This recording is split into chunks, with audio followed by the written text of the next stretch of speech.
नमस्कार दोस्तों, स्वागत है आप लोगों का दिव्य एग्जाम के इस प्लेटफॉर्म पे। आज हम आप लोगों को जो प्रीवियस क्वेश्चन पेपर था जो जनवरी फरवरी के मंथ में यूपीपी का हुआ था, उसी पेपर से हमने जीएस के क्वेश्चन को जो है कि निकाला हुआ है। ये सारे प्रश्न पत्र को हम जो है कि आपके सामने जो है एक्सप्लेन करने वाले हैं और आंसर भी इसको हम आपको बताएंगे। साथ साथ में एक बात ये भी आपको बताएंगे कि किस प्रकार ऐसे ही प्रश्नों की तैयारी करने के बाद आप जो है जो आज कल से एग्ज़ाम शुरू होने वाला है, ठीक है, उसमें आप अच्छा स्कोर कर सकते हैं। तो ये आपके लिए समझ लो बच्चों कि एक कैप्सूल का काम करने वाला है। यदि इसको आप तैयार कर लेते हैं, इस वीडियो को पूरा आप समझ लेते हैं, देख लेते हैं, तो ये आपके लिए बहुत फ़ायदेमंद होने वाला है।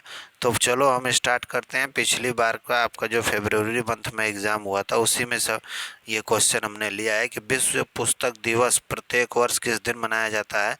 तो 23 अप्रैल को। अब जो दिवस से एक प्रश्न आपसे पूछता है, ठीक है, चाहे वो राष्ट्रीय दिवस हो चाहे अंतर्राष्ट्रीय दिवस हो, एक प्रश्न आपसे जो है कि पूछता है, तो उसके बारे में हम आपको बताएंगे। इसकी पीडीएफ हमने ली हुई है, इसी इसी जो है कि सीरीज़ में आगे आपको मिलेगा। सारे दिवस के बारे में हम बताएंगे बच्चों। एक साल के जो इम्पोर्टेंट दिवस हैं सबके बारे में चर्चा करेंगे आपके साथ। लेकिन तब तक हम एक नेक्स्ट क्वेश्चन आपके साथ ले लेते हैं सामने। तो नेक्स्ट क्वेश्चन है कि भारत में किस राज्य के में कुछ हिस्सों में 400 साल पहले नहर सिंचाई की एक स्थानीय प्रणाली विकसित हुई थी जिसे कुल्ल कहा जाता था? तो ये कहाँ हुआ था? हिमाचल प्रदेश के क्षेत्रों में जो है कुल्ल के थ्रू जो है कि सिंचाई व्यवस्था स्थापित की गई थी। ये नहरों द्वारा सिंचाई होती थी। इन्हें यहाँ जो है स्थानीय भाषा में कुल्ल कहा जाता है। तो ये काफ़ी इम्पोर्टेंट था। ये 400 साल पुरानी बातें हैं। 1600 के करीब ऐसी व्यवस्था उन क्षेत्रों में विद्यमान थी, तो इस पे बात कर लिए। अब इसमें कुछ है नहीं, ये ऐसे क्वेश्चन बीच से ऐसे पूछ दिया। ये सिंचाई प्रणाली की एक व्यवस्था के बारे में पूछ दिया, तो और भी देश में सिंचाई प्रणाली की व्यवस्था रही है, तो इस पे हम नहीं जाते हैं। इस पे आते हैं कि भारत में जनगणना के लिए जनगणना संगठन के सर्वोच्च पद कौन सा होता है? तो महारजिस्ट्रार और जनगणना आयुक्त भारत। अच्छा, एक चीज़ और बता दें, जनगणना पर हमारी एक कंप्लीट वीडियो बच्चों 40-45 मिनट की इस चैनल पे पड़ी हुई है। इस चैनल को आप सबसे पहले सब्सक्राइब कर लीजिए, बेल आइकन जो है कि टैप कर लीजिए, और ये बातें हैं जो भी आपसे जो है कि यहाँ से वीडियो हम जो है आपको देंगे, जो भी रिकॉर्ड की जाएंगी चीज़ें, जो भी पढ़ाया जाएगा, वो सारा आपको सबसे पहले मिलेगा। तो उसमें जनगणना पे जो है कि एक वीडियो बनी हुई है, वो कंप्लीट वीडियो है। और सभी बच्चों से ये मैं आशा करता हूँ कि वो इस वीडियो को ज़रूर देखें जनगणना वाली, तो वो सारी चीज़ें उसमें मैं बताया हूँ। नेक्स्ट क्वेश्चन, एक और क्वेश्चन आपने पूछा था कि कुमार संभवम जो है कि किस लेखक की साहित्यिक रचना है? तो कुमार संभवम आप जानते हैं कालिदास की बहुत सारी रचनाएं थी। रघुवंशम थी, कुमार संभवम थी, मेघदूतम थी। ये सारे फेमस कालिदास की जो है कि रचना थी।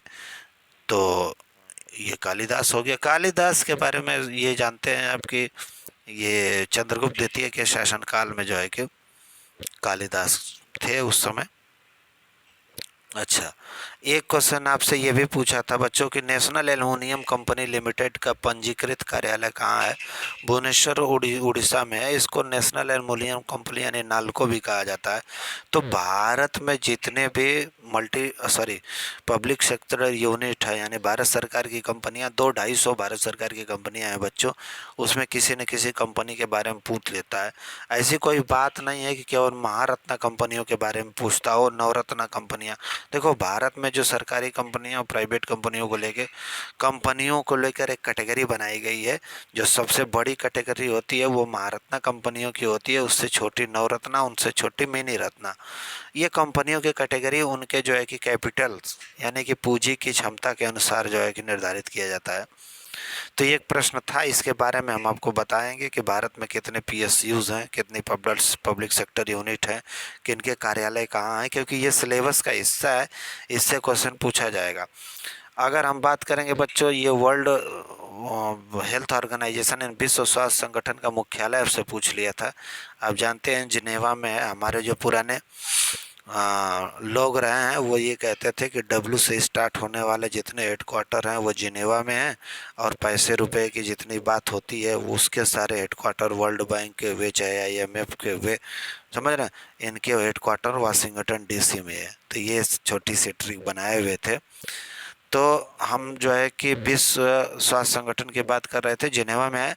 तो ऐसे दुनिया के जो इम्पोर्टेंट संगठन है, ठीक है, जिसमें जो है कि भारत की भूमिका रही है या भारत किसी न किसी तरह से प्रत्यक्ष या अप्रत्यक्ष रूप से उनसे प्रभावित होता है, उन सारे संगठनों के बारे में हम देखेंगे, इसी वीडियो में देखेंगे। घबराने की बात नहीं है। सबसे पहले हम प्रश्नों को ले लेते हैं कि कौन कौन से प्रश्न किस किस स्तर के पूछा गया था। 17वां प्रश्न इसमें दिया है, किसी देश में शहरी क्षेत्र में रहने वाले अनुपातिक जनसंख्या में अगर वृद्धि हो जाए तो उसको क्या कहा जाता है। आप बताओ बच्चों, आप भी शहरों में रहते हो, गांव में रहते हो, तो गांव शहरों के क्षेत्र में रहने वाली जनसंख्या में अनुपातिक रूप से वृद्धि हो जाए तो उसको जो है कि क्या कहा जाता है। तो किसी देश में शहरी क्षेत्र में रहने वाली अनुपातिक जनसंख्या में वृद्धि हो जाए तो उसको हम क्या कहेंगे, उसको हम शहरीकरण ही कहेंगे। कि शहरीकरण हो रहा है, बढ़ रहा है, शहरीकरण में वृद्धि हो रही है। औपनिवेशीकरण नहीं कहेंगे। औपनिवेशीकरण का मतलब होता है किसी दूसरी देश की सत्ता या दूसरे देश के लोगों द्वारा किसी देश को जो है कि एक तरह से गुलाम बनाया जाना या उस पर अपनी जो है मोनोपोली, एक अधिकार थोप देना, ये औपनिवेशीकरण होता है। और नियोजित विकास का मतलब ये तो आज हिंदुस्तान के हर शहरों की कहानी बन गई है। मेट्रो जो जो मेगा सिटी हैं उनमें भी देखा जा रहा है, जो छोटी सिटी हैं उनमें भी देखा जा रहा है, डिस्ट्रिक्ट लेवल की भी सिटियों में देखा जा रहा है कि और नियोजित विकास हुआ। नियोजित विकास का मतलब होता है कि प्रॉपर एक संरचना बना के एक सांगठनिक तौर से जो है कि चीज़ों को रेगुलेट करना, उससे नियोजित विकास करना, सबके लिए सारी व्यवस्था। नियोजित विकास आपको कहाँ दिखेगा, अगर एग्जांपल के तौर पे मैं मान लूँ तो जो जो स्पेशल सिटीज़ बनती हैं, स्पेशल शहर बनते हैं ना, जैसे नोएडा क्या है कि नवी लोखला इंडस्ट्रियल डेवलपमेंट अथॉरिटी है, गीडा क्या है Gorakhpur industrial development authority, Leda है लखनऊ इंडस्ट्रियल डेवलपमेंट अथॉरिटी। तो दुनिया भर की जितनी अथॉरिटी हैं या नई नई स्पेशल सिटीज़ हैं या नई नई कॉलोनियाज जो है डेवलप की जाती हैं वो नियोजित होती हैं। नियोजित इसलिए होती हैं कि सबके लिए जो है कि रास्ते मिलते हैं, वहाँ पे सबके लिए पानी की व्यवस्था होती है बच्चों, सबके लिए पार्क के व्यवस्थाएं होती हैं, सबके घर प्रॉपर वे में होंगे, वो नियोजित विकास है। ग्रामीकरण में तो ग्राम से रिलेशन है, तो इसलिए ऑप्शन जो है इसका क्या होगा, बी सही होगा। नेक्स्ट है, कौन सा पुरस्कार सहकारी है, यह सरकारी नहीं, सहकारी और दूध उत्पादक, सरकारी और दूध उत्पादक कंपनियों को आगे बढ़ाने और प्रतिस्पर्धा भावना पैदा करने के लिए प्रेरित किया था। तो ये है राष्ट्रीय गोपाल रत्न पुरस्कार। ठीक है। नेक्स्ट क्वेश्चन आपसे पूछा था कि निम्नलिखित में से कौन सा खुदाई खिदमतगार का संस्थापक था, तो कौन थे, खान अब्दुल गफ्फार खान। इनको सीमांत गांधी भी कहा जाता था बच्चों। सीमांत गांधी का मतलब ये है ना कि अगर मान लो बच्चों ये आपका इंडिया है, ठीक है, भैया ये इंडिया है आपका, तो इंडिया ये है, तो ये जो एरिया है पश्चिमी पंजाब, ये पूर्वी पंजाब, ये पाकिस्तान वाला एरिया, इसको सीमांत एरिया कहा जाता था। ठीक है। तो इस क्षेत्र में जो है कि गांधी की नीतियों पर जो काम करने वाले जो है कि सामाजिक सुधार कह लीजिए या राजनीतिक सुधार कह लीजिए करने वाले जो थे व्यक्ति, उनका नाम था खान अब्दुल गफ्फार खान। इन्होंने जो है कि आप देखेंगे सविनय अवज्ञा आंदोलन में गांधी का बढ़ चढ़ के साथ दिया था। तो इनको खुदाई खिदमतगार और खान सीमांत गांधी भी कहा जाता है। ऐसी अर्थव्यवस्था जिसमें निजी क्षेत्र और सरकार दोनों शामिल हो तो इसको मिश्रित अर्थव्यवस्था कहते हैं बच्चे।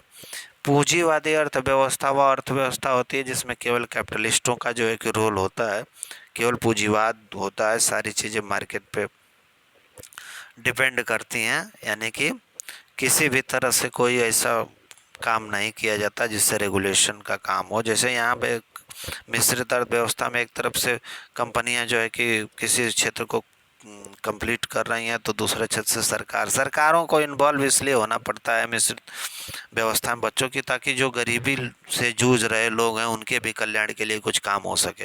हाइब्रिड अर्थव्यवस्था कोई अर्थव्यवस्था नहीं होती, आउटकास्ट अर्थव्यवस्था ये हो गई।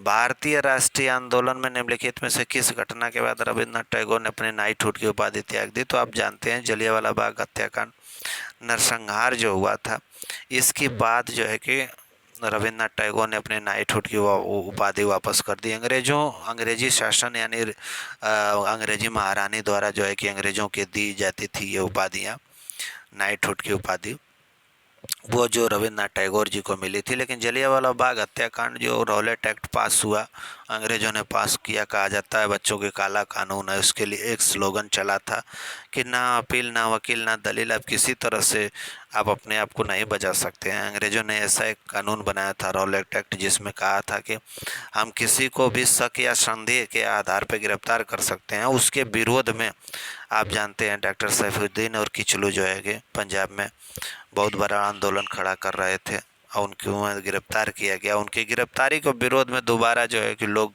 अमृतसर में जो है इकट्ठा हुए, ठीक है, और अमृतसर में इकट्ठा होने के बाद जानते हैं आर डायर के आदेश से बच्चों जो है कि आर डायर ने गोलियां चलवाई, आदेश वो डायर दिया था। आज जो उधम सिंह जाके 1940 में डायर को मारते हैं तो वो ओ डायर को ही मारते हैं, क्योंकि आर डायर तो जो है कि मर चुका था, ठीक है। तो ये जलियांवाला नरसंहार इतना बुरा हुआ कि इसके बाद रविन्द्रनाथ टैगोर ने अपनी नाइटहुड की उपाधि वापस कर दी। अब इसके बाद नेक्स्ट क्वेश्चन आपसे पूछा था कि G20 का पूरा नाम क्या है? तो वही है ग्रुप ऑफ 20, यानी ग्रुप ऑफ 20 कंट्रियों का एक बेटा, इसको जो है समूह कहा जाता है। ये 20 ऐसे जो है कि विकसित और विकासशील देशों का ग्रुप है। ये दुनिया की जो सबसे बड़ी अर्थव्यवस्थाएं हैं 20 उनका ग्रुप है।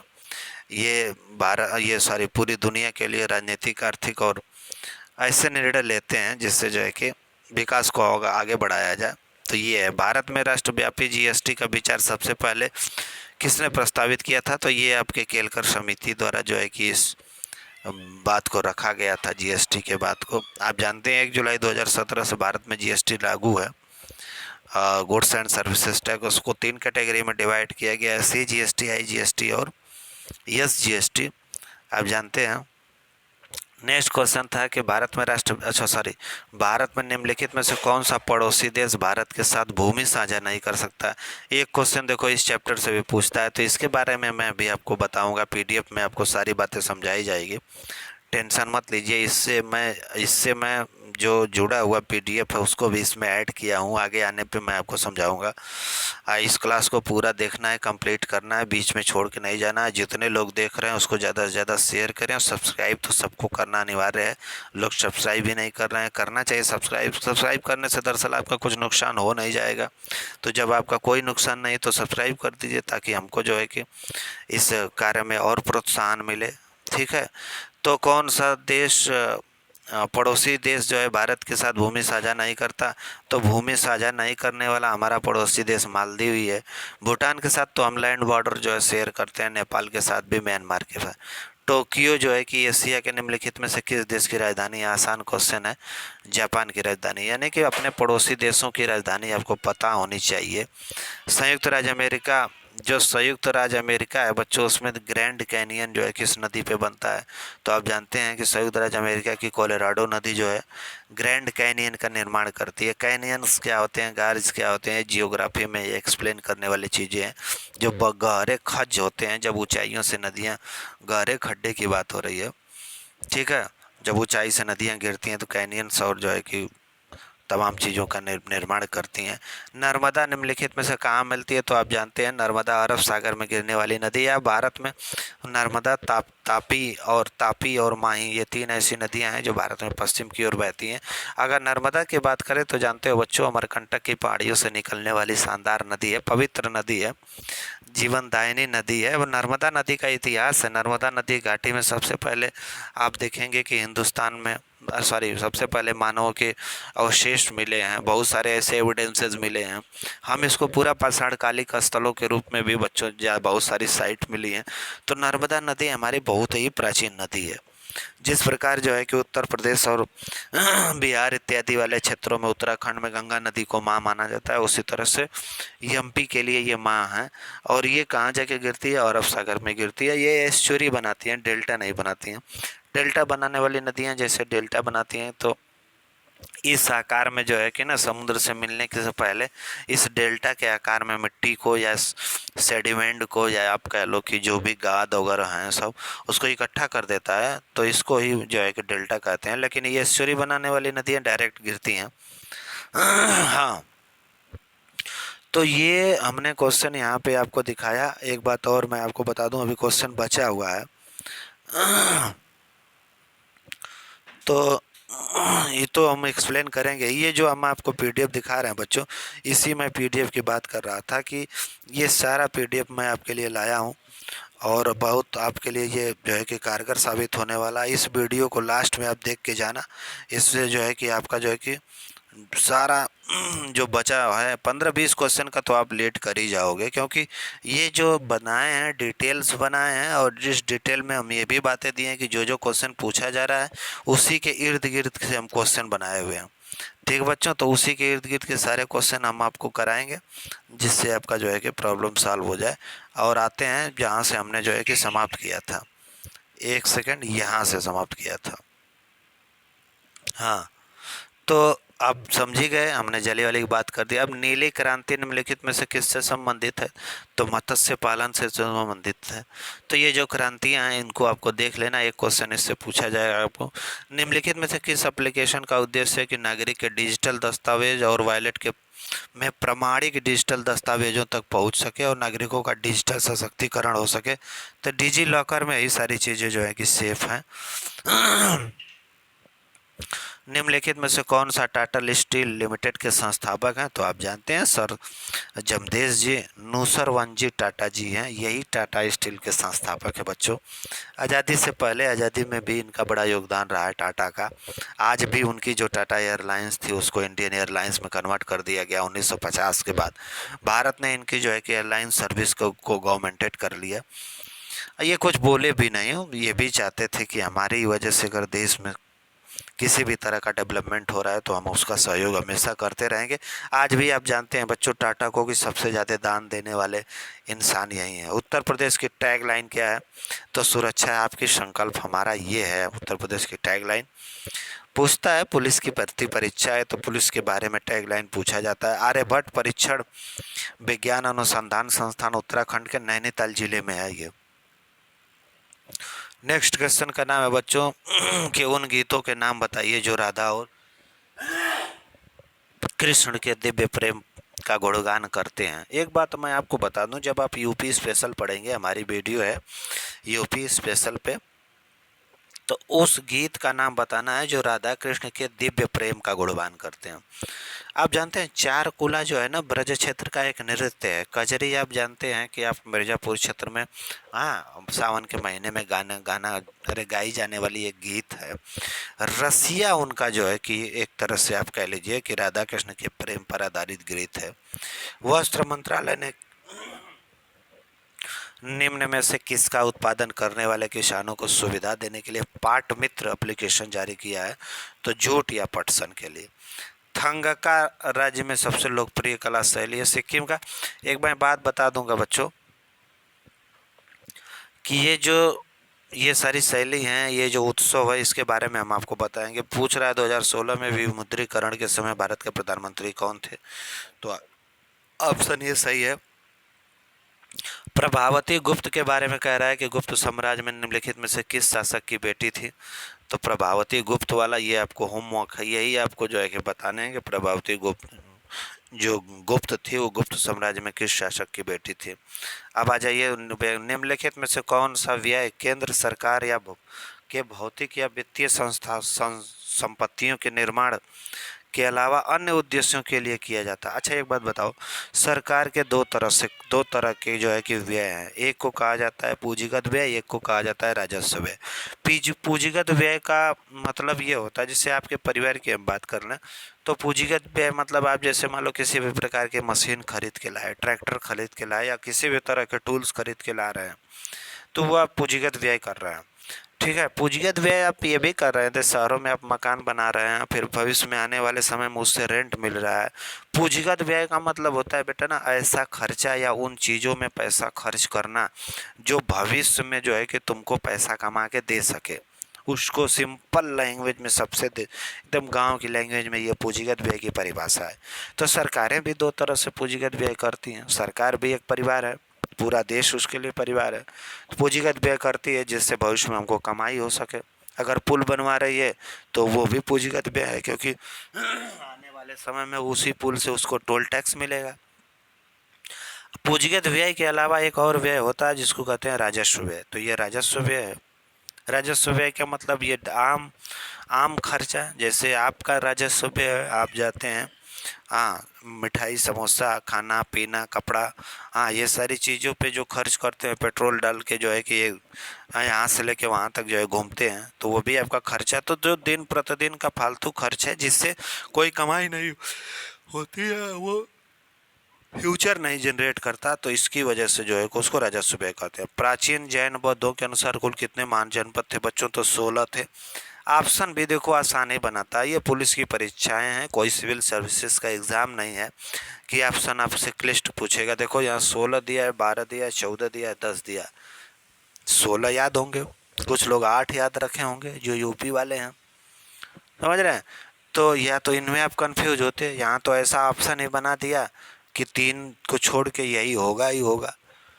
ठीक है। नेक्स्ट क्वेश्चन था कि प्राचीन जैन और बौद्ध ग्रंथों के अनुसार कितने महाजनपद हैं? वही है 16। निम्नलिखित में से कौन सी फसल खरीफ की फसल नहीं है? तो गेहूं रबी की फसल है, सीधी सीधी बात, ये खरीफ की फसल ही नहीं। तो खरीफ और गेहूं, आप मेरा कृषि वाला लेक्चर बच्चों समझ रहे हैं, वो अगर आप देखेंगे ना तो उसमें मैं पूरा विस्तृत ढंग से बताया हूँ, एक भी पॉइंट नहीं छोड़ा हूँ। ये खरीफ फसल का ही हमने जो है कि वहाँ पे क्लासिफिकेशन नहीं दिखाया है। कृषि के अंतर्गत आने वाले सारे उन प्रश्नों को, सारे उन टर्मोलॉजी को हम बताने का प्रयास किए हैं जो एग्ज़ाम में आपके पूछे जाते हैं। किस घटना के कारण महात्मा गांधी ने 1922 में असहयोग आंदोलन वापस ले लिया? तो वो घटना कौन थी? चौरी चौरा कांड था। चौरी चौरा कांड के बारे में कहा जाता है कि मैं आपको एक छोटी सी नई जानकारी दे दूं, हालांकि मैं बता चुका हूं पहले ही। किसी जो है कि कोई ऐसा फोर्स वाला था, आर्मी वाला था, जिसको जो है कि परेशान किया जा रहा था, मारा पीटा जा रहा था, उसने ही ये काम की शुरुआत की। और फिर बाद में आप जानते हैं 22 पुलिसकर्मियों को जो है कि भारत की जनता यानी कि चौरी चौरा के लोग जो है जिंदा जला दिए स्टेशन में बंद करके। फिर गांधी ने अपना आंदोलन वापस ले लिया, क्योंकि गांधी जानते थे कि अगर ये आंदोलन वापस नहीं लिया जाएगा तो अंग्रेज इतना मार मारेंगे कि दोबारा जनता हमारे समर्थन में आंदोलन करने के लिए तैयार नहीं होगी। प्रसिद्ध यूनेस्को स्थल बोर्डो पोर्ट ऑफ मून निम्नलिखित में से किस देश में है बच्चों? तो ये आपके लिए क्वेश्चन है, ये आप सर्च करिए। नेक्स्ट है उत्तर प्रदेश में राजकीय स्वतंत्रता संग्राम संग्रहालय शहीद स्मारक कहाँ बना है? तो मेरठ में। मेरठ की जानते हैं 10 मई 1857 वाली घटना को कौन नहीं जानता है, जहाँ से जो है कि आपकी जो है कि 1857 की क्रांति की शुरुआत हुई थी, इसलिए बन रहा है। जनगणना 2011 के अनुसार उत्तर प्रदेश राज्य की समग्र लिंगानुपात कितना है बच्चों? 912 है। ये जनगणना पे हमारी एक वीडियो पड़ी है, उसको आपको देखना पड़ेगा। निम्नलिखित में से किस वायसराय ने ब्रिटिश शासन के दौरान बंगाल का विभाजन किया? तो लॉर्ड कर्जन को कौन नहीं जानता? लॉर्ड कर्जन ने ही कहा था कि मैं कांग्रेस की मौत देखने तक जिंदा रहूंगा, और देख ही रहे हैं कांग्रेस की मौत। भारत की स्वतंत्रता के बाद उत्तर प्रदेश के पहले मुख्यमंत्री तो स्वतंत्रता के बाद तो पंडित गोविंद बल्लभ पंत ही थे। दक्षिण भारत की सबसे ऊंची चोटी जो अनाई मुड़ी है बच्चों, वो नीलगिरी श्रृंखला में है। विंध्य पर्वतमाला में है ही नहीं, बालाघाट में है ही नहीं, वेलिकोंडा में है ही नहीं, नीलगिरी श्रृंखला में है। गोदान की बात, अब पर्वत श्रेणियों की हम बात करेंगे, घबराओ मत बच्चों। गोदान की बात है कि किस प्रसिद्ध लेखक द्वारा लिखी गई है? तो कौन नहीं जानता, मुंशी प्रेमचंद की गोदान है। धनिया और गोबर की कहानी, एक गाय की इच्छा मन में ही रह जाती है और जो है कि वो चले जाते हैं ऊपर। तो ये इनकी कहानी गोदान को कौन नहीं जानता। भारत का सर्वोच्च नागरिक पुरस्कार की बात करेंगे बच्चों, तो भारत का सर्वोच्च नागरिक पुरस्कार आपका भारत रत्न है। दूसरे नंबर का सर्वोच्च नागरिक पुरस्कार पद्म विभूषण, तीसरा नंबर पे पद्म भूषण और चौथे पे पद्म श्री आता है। ये देखिए आपसे क्वेश्चन पूछा था ना, ये गुड़ी पड़वा जो है कि महाराष्ट्र का ये त्यौहार पूछा था आपसे। हाँ, राष्ट्रीय मानवाधिकार आयोग का मुख्यालय, ये भी आप जानते ही हैं। हाँ चलो, ये भी होमवर्क में, इसको मानवाधिकार आयोग देख लेना, 1993 में डेवलप है राष्ट्रीय मानवाधिकार आयोग। इसका मुख्यालय कहाँ है आप बताइएगा। साइबर क्राइम की शिकायत के लिए 1930 हेल्पलाइन नंबर ये जो है जारी की जाती है। तो ये सारे क्वेश्चन इस तरह के क्वेश्चन, इसमें करंट अफेयर का पार्ट नहीं लिया गया, ध्यान देना। बस करंट अफेयर का प्रश्न छोड़ा गया और एक दो साइंस के क्वेश्चन थे, एक आध दो बस पूछे गए थे, वो छीटे हुए हैं। बाकी सारे क्वेश्चन जो है करीब करीब ले लिए गए हैं, इस बात को ध्यान देना है बच्चों। इन्हीं पे बेस पे जो है कि हमने आपको सबसे पहला जो पीडीएफ देने का प्रयास किया है वो आपके सामने ये रहा, और वो है प्रमुख दिवस की। तो आओ स्टार्ट कर ही लेते हैं हम। अगर बात करेंगे 21 जून की, तो जो इम्पोर्टेंट वाले बताएंगे। 21 जून को जो है कि अंतर्राष्ट्रीय योगा दिवस मनाया गया। इस बार अंतर्राष्ट्रीय योग दिवस की थीम थी, पूछ सकता है, yoga for self and society, यानी स्वयं और समाज के लिए योग। 20 जून है विश्व शरणार्थी दिवस। अच्छा, 22 जून विश्व वर्षाबंद दिवस। 19 जून सिकल सेल जागरूकता दिवस। तो ये तो इस बार इस साल सबसे चर्चित रहा, याद रखना। 17 जून विश्व मरुस्थलीकरण का सूखा रोकथाम दिवस। मगरमच्छ दिवस 17 जून को ही। 15 जून को विश्व बुजुर्ग दुर्व्यवहार जागरूकता, दुर्व्यवहार नहीं करना है 15 जून को। विश्व वैश्विक पवन दिवस 14 जून को रक्तदान दिवस है, ठीक है। और इसमें जून में कोई इम्पोर्टेंट है, हाँ, 12 जून को विश्व बाल श्रम निषेध दिवस है। 9 जून को विश्व प्रत्यायन दिवस है आपका। ये सब नहीं है, जिसका मैं बताऊंगा उसी के थीम लर्न करने हैं आपको, ठीक है। हाँ, 8 जून वाला पूछता है विश्व महासागर दिवस। 8 जून को विश्व महासागर दिवस है, इसकी थीम है सतत मत्स्य पालन का अर्थ है अधिक।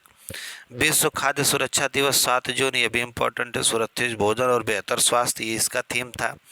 3 जून को साइकिल दिवस और 1 जून को विश्व दुग्ध दिवस था। अब बात करेंगे यहाँ पे मई की, तो 31 मई वाला पूछता है विश्व तम्बाकू निषेध दिवस। बाकी आपसे ये पूछ सकता है, हाँ भूख की बात कर ही लें, 28 मई को विश्व भूख दिवस है। बाकी आप इसको देख लीजिएगा। अंतर्राष्ट्रीय चाय दिवस 21 मई को है। स्क्रीनशॉट लेते रहिए, आप इसको देखते रहिएगा, एक बार आप देख लेंगे, एक भी क्वेश्चन आपका रंग नहीं होगा वहाँ चल जाने के बाद। हाँ, डेंगू पिछली बार जितना आतंक मचाया था, 16 मई को राष्ट्रीय डेंगू दिवस, ठीक है। ये डेंगू की रोकथाम सुरक्षित कल के लिए हमारी जिम्मेदारी, ठीक बच्चों। बाकी यहाँ पे अब समुद्री महिला अंतर्राष्ट्रीय दिवस है 18 मई को, ठीक। 16 मई को है अंतर्राष्ट्रीय प्रकाश दिवस, हमारे जीवन में प्रकाश, ये भी इम्पोर्टेंट है। हाँ, अंतर्राष्ट्रीय परिवार दिवस ये 15 मई को है। 12 मई को अंतर्राष्ट्रीय नर्स दिवस है आपका, हाँ। और आप 7 मई को विश्व एथलीट दिवस है, देख लीजिए यहाँ पे। विश्व प्रेस स्वतंत्रता दिवस है 3 मई को, ये अच्छा क्वेश्चन है। विश्व मलेरिया दिवस 25 अप्रैल को, बढ़िया है। 22 अप्रैल को पृथ्वी दिवस, आप जानते हैं। 18 अप्रैल को विरासत दिवस। और अप्रैल में कोई ऐसा, हाँ, 22 मार्च को विश्व जल दिवस, आप इसको भी देख लीजिए। 22 मार्च को, हाँ। 7 अप्रैल को विश्व स्वास्थ्य दिवस, इस बार इसकी थीम थी मेरा स्वास्थ्य मेरा विश्वास। और विश्व जल दिवस की इस बार थीम थी वाटर फॉर पीस, शांति के लिए जल। अब विश्व क्षय रोग दिवस देखो 24 मार्च को है, इसमें आज थीम थी कि हम टीबी को खत्म कर सकते हैं। क्वेश्चन ये भी पूछा जा चुका है कि 21 मार्च को वानिकी दिवस, खूब पूछता है कि वन और नवाचार बेहतर दुनिया के लिए समाधान, ये इसकी थीम है। 20 मार्च को जो है विश्व गौरैया दिवस, गौरैया उन्हें एक ट्वीट मौका दे, मुझे गौरैया से प्यार है, ये इसकी थीम है। अंतर्राष्ट्रीय मार्च, अरे सॉरी 8 मार्च अंतर्राष्ट्रीय महिला दिवस, सभी लोग जानते हैं। 3 मार्च को विश्व वन्य जीव दिवस, इसकी थीम थी लोगों और पृथ्वी को जोड़ना। 2 फरवरी को आर्द्रभूमि दिवस, वेटलैंड एंड ह्यूमन बिलीइंग। 4 फरवरी को कैंसर दिवस देखभाल, ये भी पूछता है। 10 फरवरी को विश्व दलहन दिवस है, हाँ। और ये पल्सेस पल्सेस दिया है नरिशिंग साइलेंस एंड पीपल्स, ये था। हाँ, ये भी आप देख लीजिए। 12 फरवरी को अंतर्राष्ट्रीय, अच्छा ये तो नहीं, विश्व रेडियो दिवस 13 फरवरी को। और अंतर्राष्ट्रीय मातृभाषा दिवस, बहुभाषी शिक्षा सीखने का अंतर्गत पीढ़ी का विश्वास, तो ये तो कुछ खास नहीं है, चलो। राष्ट्रीय पक्षी दिवस भाई 5 जनवरी को मनाया जाता है, ठीक है। बाकी ये देख लेना 10 जनवरी को हिंदी दिवस है, इसकी थीम है Hindi bridging traditional knowledge and artificial intelligence. 12 जनवरी को विश्व युवा दिवस है, ये आप जानते हैं दयान स्वामी विवेकानंद के। हाँ, it's all in the mind, यानी कि सब कुछ आपके दिमाग में ही है। ये विश्व युवा दिवस पे इस बार थीम थी। वैसे भी ये आप जब समझते हैं कि विवेकानंद जी का एक जो है कि मेन वाक्य था। 15 जनवरी को विश्व सेना दिवस है, भारतीय सेना दिवस। ठीक है। और बाकी आप 26 जनवरी को आप जानते हैं अंतर्राष्ट्रीय सीमा शुल्क दिवस भी मनाया जाता है। 26 जनवरी को अंतर्राष्ट्रीय स्वच्छ ऊर्जा दिवस भी मनाया जाता है। 25 जनवरी को मतदाता दिवस था, इस बार की थीम थी nothing like voting, I vote for sure. 31 जनवरी को अंतर्राष्ट्रीय जेबरा दिवस। 30 जनवरी जिस दिन गांधी जी की डेथ हुई थी, उस दिन को कुष्ठ रोग को कैसे हराएं इसके दिवस के रूप में मनाया जाता है। 1 दिसंबर को विश्व एड्स दिवस है, लेट कम्युनिटी लीड। 2 दिसंबर को कंप्यूटर से, 2 दिसंबर को ये यहाँ पे, अच्छा 5 दिसंबर को विश्व मृदा दिवस है। और सब बाकी सब ये सब देखते रहना बच्चों। यहाँ पे आपको मिल जाएगा अंतर्राष्ट्रीय प्रवासी दिवस, ये 18 दिसंबर को है, क्योंकि प्रवासियों से ज़्यादा हमको मदद मिल रही है। 11 दिसंबर को यूनिसेफ दिवस। बाकी इसमें कुछ है नहीं, बाकी आप देख लेना इसमें से। हाँ, 31 अक्टूबर को विश्व शहर दिवस है, और 5 सितंबर को अंतर्राष्ट्रीय स्वयंसेवक दिवस है। 5 सितंबर को शिक्षक दिवस भी होता है। ठीक है। और यह 7 नवंबर को कैंसर जागरूकता था। और कुछ इम्पोर्टेंट, हाँ 11 नवंबर को राष्ट्रीय शिक्षा दिवस। हाँ, इम्बार्किंग्स इनोवेशंस। 14 नवंबर को विश्व मधुमेह दिवस, ये दोनों इम्पोर्टेंट है, ध्यान देना। 28, ये तो छोड़ो, ये सारे थे दिवस, हमने दिवस की बात कर ली। ये हमने क्वेश्चन की भी बात हम आपको बता चुके हैं। अब हम बात करेंगे कि जो आपसे पूछा गया था क्वेश्चन कि कुछ जो है पब्लिक सेक्टर यूनिट्स हैं, भारत सरकार की कंपनियां, उनके मुख्यालय। तो साउथ ईस्टर्न कोल फील्ड का मुख्यालय आपको, ये मिनिस्ट्री ऑफ कोल देखती है, 1985 में इस्टेब्लिश हुआ, छत्तीसगढ़ में है साउथ ईस्टर्न कोल फील्ड। अतः स्पोंजे आयरन इंडिया, ये हैदराबाद में इसका जो है मुख्यालय, सॉरी ऑफिस है, हेड ऑफिस या हेड क्वार्टर आप कह लीजिए। ठीक है। ये देखना है, देखो SAIL Steel Authority of India Limited, SAIL SAIL की जो कंपनी थी 1973 में बनी, मिनिस्ट्री ऑफ स्टील देखती है। ठीक है। RITES, अरे जो राइट्स नहीं है, नई जो है कि कंपनी बनी है 1974 में, ये मिनिस्ट्री ऑफ रेलवे देखती है, इसका हेड क्वार्टर गुड़गांव में है। ठीक है। और आगे बढ़ते हैं। हाँ, अगर तो आपसे पूछ दे कि shipping corporation of India limited कब इस्टेब्लिश हुआ, तो 1961 में। कौन देखता है, मिनिस्ट्री ऑफ शिपिंग, इसका हेडक्वार्टर यानी ऑफिस कहाँ है, तो मुंबई महाराष्ट्र में। समझ रहे हैं, ये सब होता है। SJVN लिमिटेड, अच्छा ये तो छोड़ दो, मैं इम्पोर्टेंट बताता हूँ आपको। अच्छा, राष्ट्रीय केमिकल एंड फर्टिलाइजर्स, ये भी पूछ सकता है आपसे, 1978 में इस्टेब्लिश हुआ, केमिकल और फर्टिलाइजर डिपार्टमेंट ने इस्टेब्लिश किया, ये भी मुंबई में है। ठीक है। Oil natural gas corporation, ONGC के बारे में पूछ रहा है। ONGC कब इस्टेब्लिश हुआ था, 1956 में।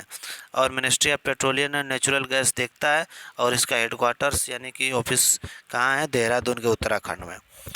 OIL यानी कि ऑयल इंडिया लिमिटेड, हर जगह आप देखते हैं 1981 का इस्टेब्लिश है। हाँ, इसका जो है दुलिया जन असम में इसका हेडक्वार्टर है। ONGC विदेश, एक ONGC वो थी, ONGC विदेश 1965 में इस्टेब्लिश किया गया। ONGC मैंगलोर वाली जो है वो कर्नाटका में है, इसके हेडक्वार्टर 2006 में। ठीक है, देख रहे हैं बच्चों, ये है। अगर नॉर्थ कर्णपुरा ट्रांसमिशन कंपनी की बात करेंगे तो ये दिल्ली में इसका हेडक्वार्टर है। NTPC भी आपसे पूछता है, मिनिस्ट्री ऑफ पावर बनी कब NTPC, 1975 में। Nuclear power corporation of India, ये भी NPCI भी पूछता है, तो डिपार्टमेंट ऑफ एटॉमिक एनर्जी देखता है, 1987 में इस्टेब्लिश की गई, हेडक्वार्टर मुंबई में। देख रहे हैं, national seed corporation, new Delhi में national small industry corporation 1955, national textile corporation पूछ देगा 1968 में। नेक्स्ट टेक्सटाइल में गुजरात सूरत नहीं मारना है, ये नई दिल्ली में इसके हेडक्वार्टर है। National film development corporation Mumbai में है, फिल्म वाला काम। नेशनल हैंडीकैप्ड वालों का जो है कि ये मिनिस्ट्री ऑफ सोशल जस्टिस देखती है। हैंडलूम वाला जो है वो लखनऊ के उत्तर प्रदेश में इसके हेडक्वार्टर हैं। हैंडलूम डेवलपमेंट कॉरपोरेशन लिमिटेड 1983 में डेवलप हुआ। नेशनल फर्टिलाइजर्स लिमिटेड ये नोएडा उत्तर प्रदेश में है, ये 1974 में डेवलप है। ये मंत्रालय देखता है नोएडा उत्तर प्रदेश में, ठीक है। नेशनल कोऑपरेटिव डेवलपमेंट कॉरपोरेशन, इसका जो है हेडक्वार्टर नई दिल्ली में है। Ministry of consumer affair, food and public distribution department देखता है 1963 में। मुंबई रेलवे विकास कॉरपोरेशन, ये मुंबई में है, आप जानते हैं। नेशनल एल्युमिनियम कंपनी, यही तो पूछा था आपसे। नेशनल एल्युमिनियम कंपनी लिमिटेड 1981 में इस्टेब्लिश हुआ। मिनिस्ट्री ऑफ माइंस देखती है, और ये भुवनेश्वर के उड़ीसा में इसका जो है कि हेडक्वार्टर यानी ऑफिस है। आप समझ गए, यही पूछा था।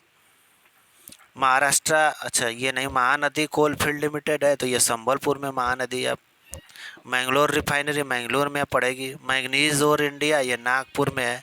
मैग्नीज और इंडिया नागपुर में। मिनिस्ट्री ऑफ स्टील देखती है, क्योंकि स्टील बनाने में मैग्नीज का प्रयोग होता है, ठीक है। जगदीशपुर पेपर मिल, ये आपका उत्तर प्रदेश में है। ये ministry of heavy industry public enterprises देखता है, 2008 में बना था ये। वो यूपी वालों के लिए इम्पोर्टेंट है भैया। Jute corporation of India, ministry of textile देखती है, 1971 में इस्टेब्लिश हुआ कोलकाता में।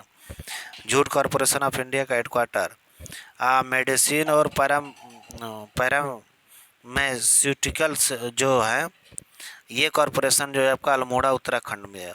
Indian oil corporation new Delhi में बता दिया हूँ। इंडियन रेलवे, हाँ सर्टेन टूरिज्म, ये मिनिस्ट्री ऑफ, अच्छा ये छोड़ो।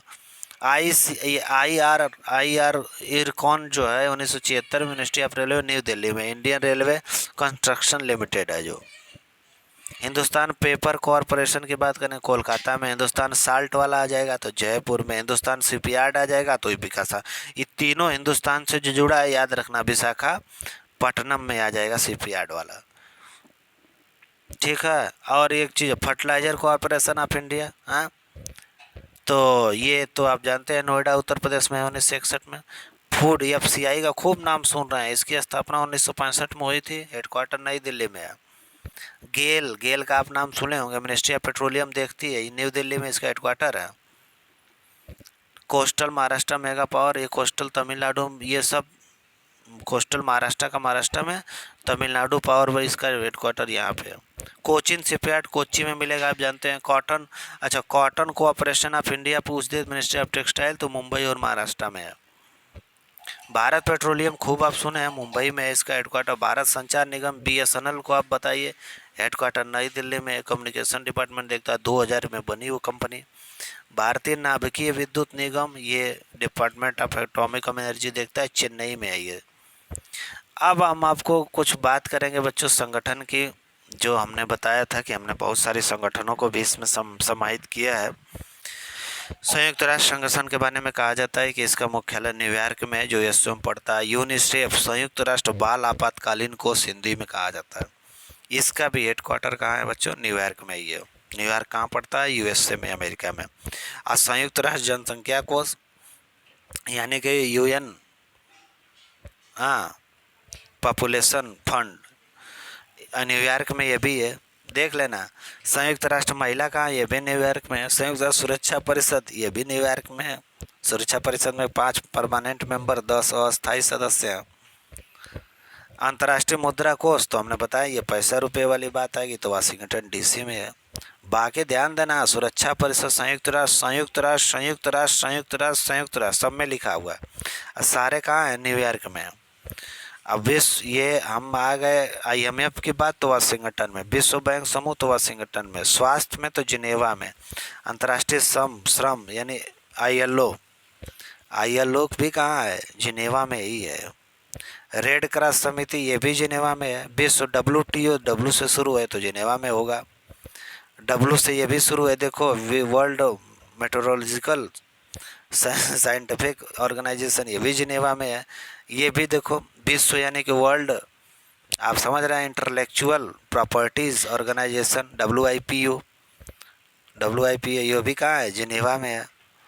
देखिए ये जिनेवा में, इंटरनेशनल ऑर्गेनाइजेशन फॉर स्टैंडर्डाइजेशन तो ये भी जिनेवा में है, भले ये आई से शुरू है। UNETS ये भी जिनेवा में है। संयुक्त राष्ट्र शैक्षणिक वैज्ञानिक और सांस्कृतिक संगठन जिसको यूनेस्को कहा जाता है बच्चों, इसका हेडक्वार्टर पेरिस और फ्रांस में है, अच्छा जगह है। आर्थिक सहयोग और विकास संगठन OECD का मुख्यालय जो है पेरिस के फ्रांस में है। संयुक्त राष्ट्र औद्योगिक विकास संगठन की बात करेंगे तो ये वियना में है, जो ऑस्ट्रिया की राजधानी वियना में। अंतर्राष्ट्रीय परमाणु ऊर्जा एजेंसी ये भी वियना में है, बहुत इंपॉर्टेंट एजेंसी है जो वियना में है, ऑस्ट्रेलिया। पेट्रोलियम निर्यातक देशों यानी ओपेक का संगठन ये भी वियना में है। अंतर्राष्ट्रीय मुद्रा संगठन यानी IMFO ये लंदन के UK में है। राष्ट्रमंडल जो राष्ट्र हैं उनका भी हेडक्वार्टर लंदन के UK में ही है।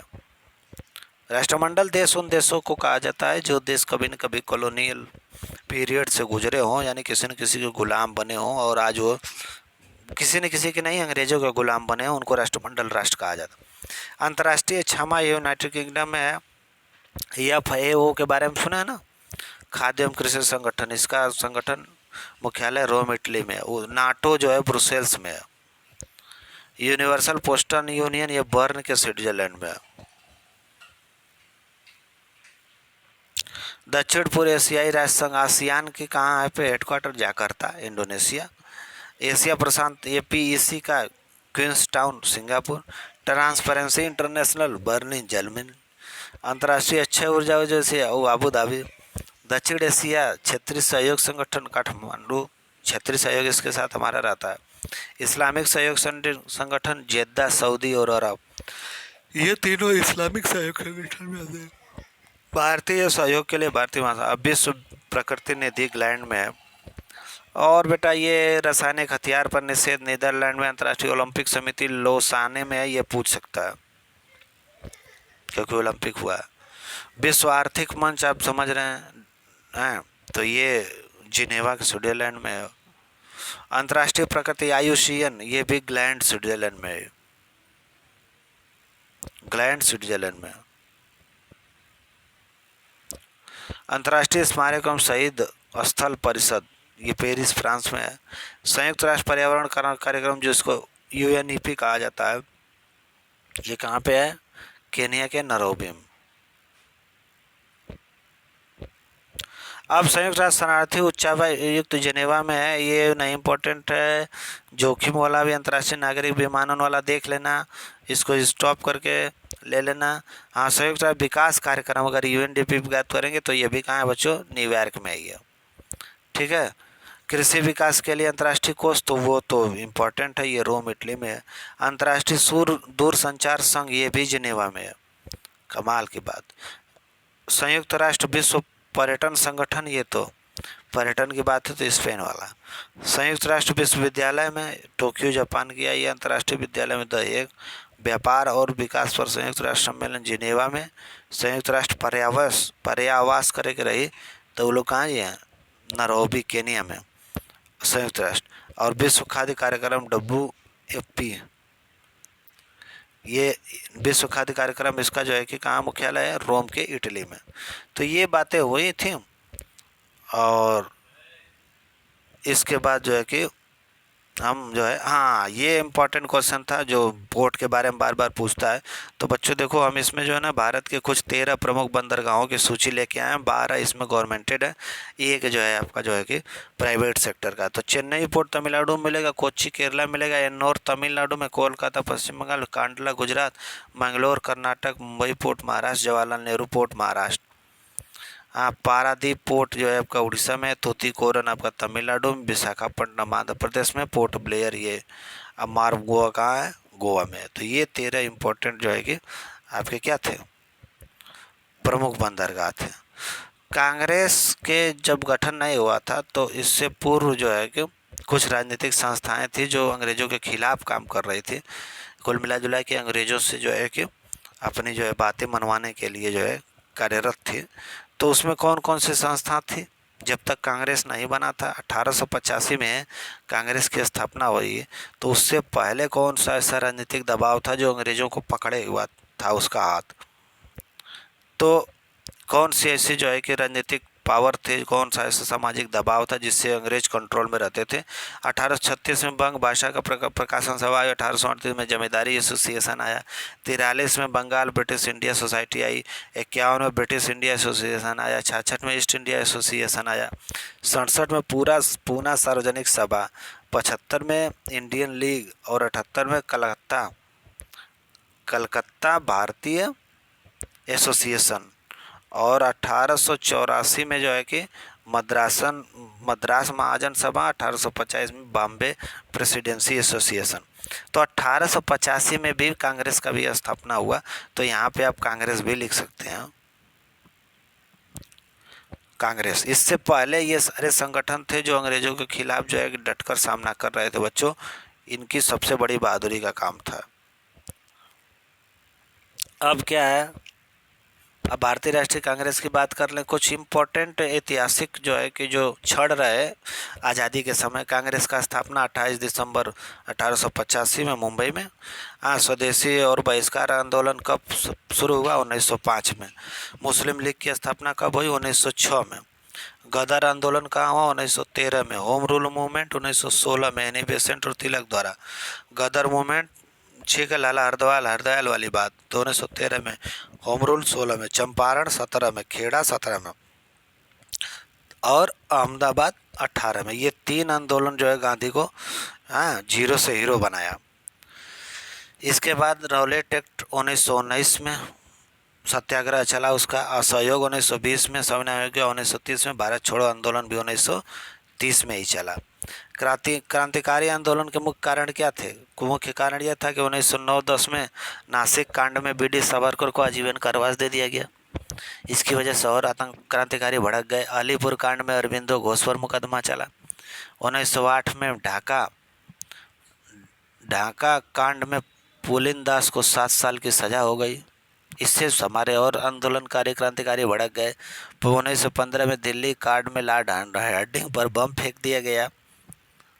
ठीक है, ये क्रांतिकारियों द्वारा। 1916 में रेशमी पत्रों का जो है कि कांड हुआ। 1925 में कापोरी कांड में लखनऊ के पास रेल लूट गई। 30 में लाहौर कांड में भगत सिंह, सुखदेव और राजगुरु को फांसी दे दी गई। 1922-24 में पेशावर कांड, जिसमें भारत साम्यवादियों को झुकना पड़ा। 1924 में कानपुर कांड साम्यवादियों की गिरफ्तारी था। और 1929-33 में मेरठ कांड श्रमिकों के साम्यवादियों पर मुकदमा था। तो ये सारी चीज़ें थी, आप इसको देख लेना। अब आते हैं राष्ट्रीय संस्थान तथा उनके मुख्यालय। ठीक है, राष्ट्रीय संस्थान मुख्यालय भाई अभी मतलब आधा घंटा 40 मिनट की और वीडियो बताइए, इसको हम पार्ट 2 में क्लियर करते हैं। नहीं तो आप यहाँ से आप देख सकते हैं राष्ट्रीय संस्थान और मुख्यालय, यहाँ पे ये भी यहाँ पे दिया हुआ है। ठीक है, ये सारा आइटम है। ठीक, तो चलो बच्चों यहाँ तक करते हैं। नेक्स्ट जो है कि सेकेंड वीडियो में जो अभी हम आपको उपलब्ध कराएंगे। बहुत बहुत धन्यवाद। प्लीज़ करके जो है कि चैनल को आप ज़रूर से ज़रूर सब्सक्राइब करें, शेयर करें। Thank you so much.